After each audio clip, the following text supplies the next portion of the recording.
ibigay ko lang sa inyo ang anong tunay na pangyayari doon sa Kitbog kasi ako at that time nandoon ako. So Doon sa sa Kitbog Malungon, Malungon mismo. mismo Kitbog. sa compound. Okay. So ang ating mga kasamahan dito, mga officers at saka mga staff, they came from three directions, coming from three directions. Number one, galing sila sa may Kamarin sa baba or may Kiblawan. And then merong isa is coming from the main road from Malungon going to Kitbog. At ang pangatlo is from Malandag going to Buyo-Buyo. So tatlong direction po sila. At 3:45, before 3:45, Mr. Chair, kaming lahat sa compound, nagpe-prepare kami for our devotional prayer. So hindi namin alam na yung ibang grupo na dumating sa amin na hindi dumaan sa main road, doon sila dumaan sa baba ng Kamarin or coming from area of Kiblawan, paakyat. So yun yung time na kung saan before sila dumating sa compound, pinagdaanan nila yung mga communities namin na nandoon labas sa compound. Now, sinasabi po ng ating officers dito na nandoon sila, nandoon po yung mayor napunta. Totoo po yun. Kaya lang, pumunta sila after na sa pagpasok o pag-rush up nila doon sa aming compound. So i-clear ko lang, tama po ang sinasabi po ni Colonel Santiago, Mr. Chair. Sakto po, nandun po ako, nagpa-picture taking pa po sila nandoon. Kaya lang, kung pag-usapan natin sa actual, wala po sila doon. So yun po ang question doon, kung paano makapagsabi sila na walang nangyayari, na wala naman po sila nandoon. Totoo rin po na dumating yung mayor at saka yung father ng mayor, pero lahat po yun after na sa lahat ng pangyayari at mga activities na nangyayari doon. Now, pagbalik ko po dito, sa mga communities po namin, tama po yun. Meron pong 2 casualties. Kasi ang asawa po ni Brother William Lagunsay, ang namatay na po niya na asawa, namatay po ito sa hospital dahil nandun po ako, nagdi-decide po kami, yung time na yon na na-hospital na po yung one. Pinadala po namin sa ospital. Sabi ko, walang mangyayari sa asawa mo kung dito tayo mag-uusap sa Kitbog. Okay. Saan ka, Lauren? Sa Buhangin, Your Honor. Buhangin. Ikaw? Narito. Sa Buhangin po, Your Honor. Buhangin, Buhangin. Ang gusto kong, kaya ko kayo pinatawag dito because of alleged overkill at saka abuso sa ginawa niyong serve ng warrant of arrest. Ano masasabi niyo? Sa Buhangin, ikaw? Wala pong pag-abuso sa ginawang implementation ng warrant of arrest. Sa katunayan po, Your Honor, nagkaroon po ng negotiation. Pinapasok po nila kami. Sila po yung nagpapasok sa mga tropa.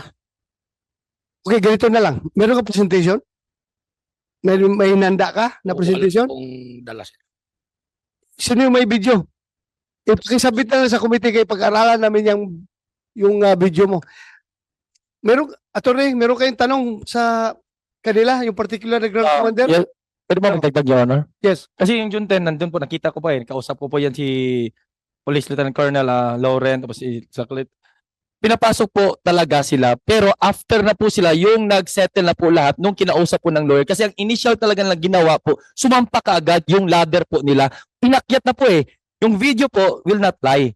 Nakasampa na po, I think 7 na mga police full battle gear. Nauna na po doon, nakapasok na sa compound namin. Nandun po kami sa ibabaw ng fire truck po. Doon po kami, sir, bakit po kayo nandito? Bakit po? Hinahanap na po namin ano yung reason nila, dokumento ba sila? At sinabi na po, hintayin niyo po yung lawyer namin. Ayaw po lang makinig. So nagkatulakan po yan sa gate. May commotion talaga sir kasi sa pilitan siya pumasok. Sandali lang po sir. Doon lang po sila nag-tone down po lahat kasi po kami mismo nagpaalam sa aming property administrator na si former President Rodrigo Duterte. At doon po kinausap po sila na okay, papayagan yung makapasok. So, panayagan po sila kasi gusto po namin organize. Mali po yung sinabi po nila, sir, na wala pong nangyari na harassment na ginawa. Before po naging organization, kami pa po nag-initiate na, sir, gawin po natin ito sa tama. Ganun po siya para wala pong masaktan. Doon lang po sila nakinig, sir, nung binigyan po sila ng permission by our administrator, property, former President Rodrigo Duterte, and nakausap po yung mga lawyer namin na represent to check, verify yung document po nila, sir. Doon lang po. Thank you. Sir, Attorney Torion. kasi klaro naman po yung videos po na nakikita natin na wala pang ang 5 seconds nung may ayan klaro naman po. Dumiretso na po sila, sir. Yan po, evidence talaga yan that there was no prior consent. So since this is a structure, this is therefore a violation of Rule 113 Section 11. Tingnan nyo po, hindi naman po pwede na mag-lie po yan. So klaro na po yan. But how, as to the violation committed by the police, I'm very sorry. I think that is a violation which therefore operationalizes Article 420 of the Civil Code na yung mga tao may karapatan na i-defend yung premises nila kasi violation eh. So they have the right to defend their property. Now, ang sa amin lamang po dito, how do we move from here? Ang nakikita kasi namin ngayon, yung mga police po, umagang-umaga, alas 4, alas 5 ng umaga, ewan ko anong policy ni General Torre, I'm very sorry, pinapa-jogging niya doon, complete battle gear, merong anong tawag nito, may mga mask pa, siguro ang dami po na pinapa-jogging 5 o'clock in the morning almost every day. Siguro, you have heard the commitment of Secretary Abalos, di ba? Sana po, sana po. Napuntahan niya para ayusin, Mm-mm. para ma-stop na yung pangharas at feeling ng mga Dabawenyo na feeling haras sila sa mga ginagawa ng ating kapulisan. Papunta doon siya doon. So, we will I'm hoping kasi Oo. kami ngayon pati sa law school ko po Yeah. yung Jose Maria College we were forced to adopt an online modality of teaching po baka hindi na po kami maka 100% po Okay, okay. so I do hope na yan sir oo Yeah. everyday po yan Sige lang. Mm-mm.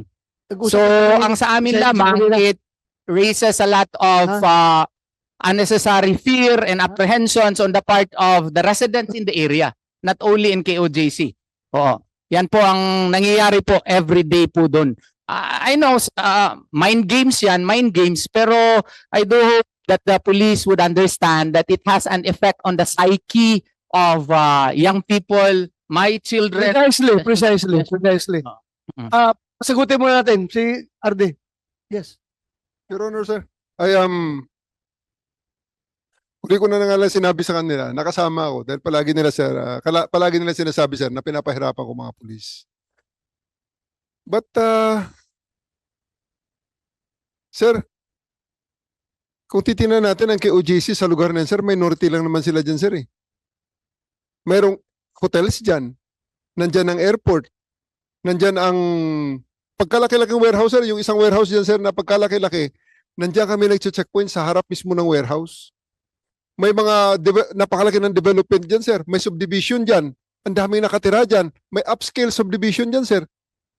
Bakit naman, sir, bukod tangi sila lang nagre-reklamo? Yung iba nga, tuwang-tuwa pa nga nakakita ng pulis na pinagpapatrolyahan sila.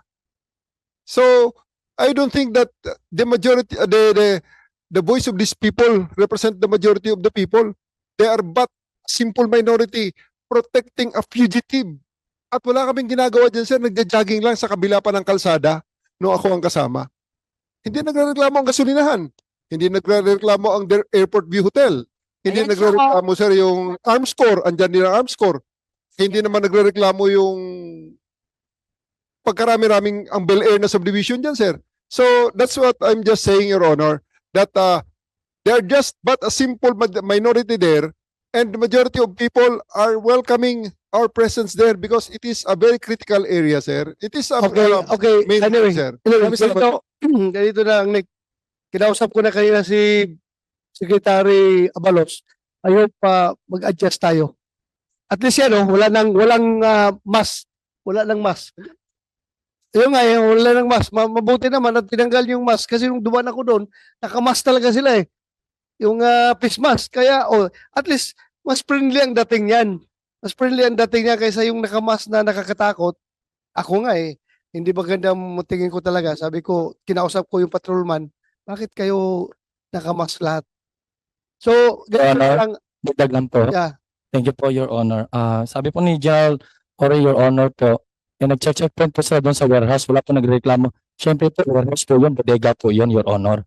Yung airport po, Your Honor, kung magparating po kami ng mga reklamo, not only in KOGC, but how about the parents, thousands of them nagpa-enroll sa KOG, sa GMC, hindi po mga kingdom members.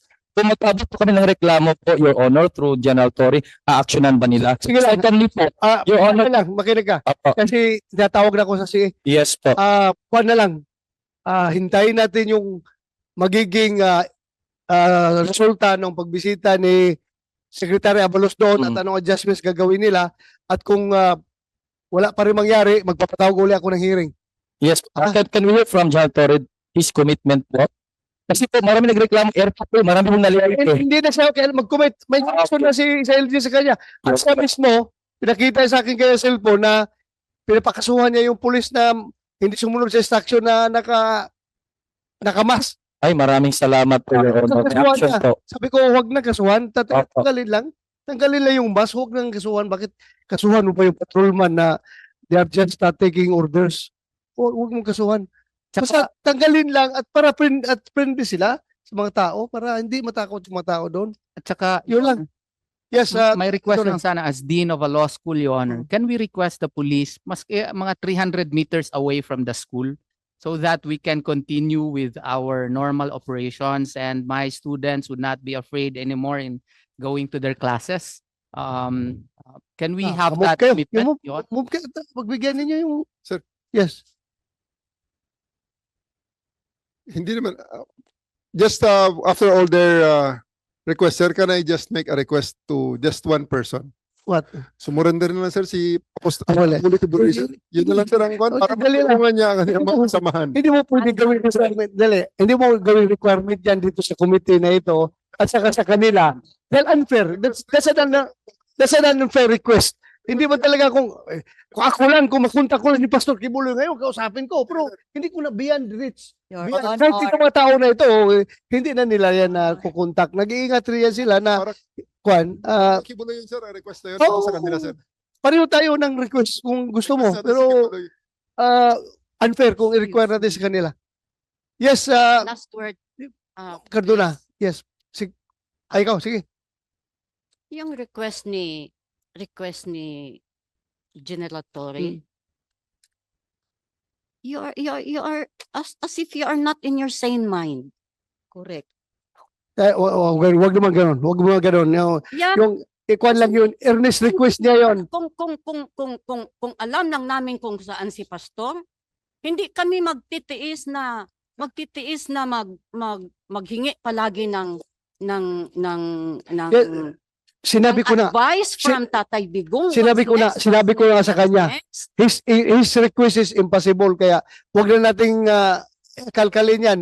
Hindi yan impossible yung request niya. Siya naman, in his own, gusto niya na wala nang matapos ang lahat. Kahit ako rin naman siguro, kung akong RD doon, makiusap rin siguro ako na tapusin na natin ito. Ganon din ha, pero imposible yan. Imposible mangyari yan. Kaya ganun na lang.